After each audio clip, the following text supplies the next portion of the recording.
experiencing the dreaded jailbroken iPhone SpringBoard crash loop. You're not alone, and we're fixing it right now!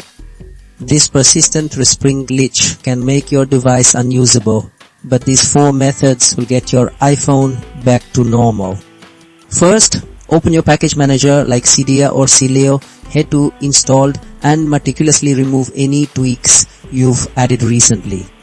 Often, new installations are the root cause, creating conflicts that trigger the crash. If that doesn't stabilize your SpringBoard, the problem might be deeper with incompatible dependencies.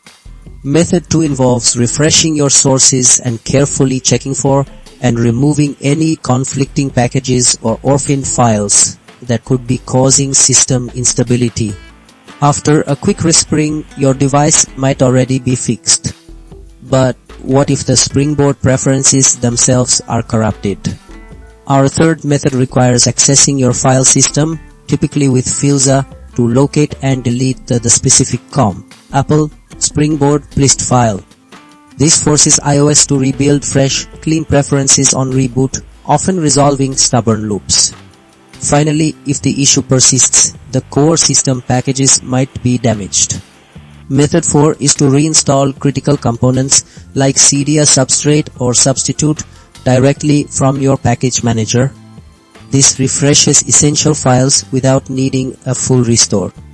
Follow these steps precisely, and you'll eliminate that frustrating jailbroken iPhone SpringBoard crash loop and Respring glitch for good.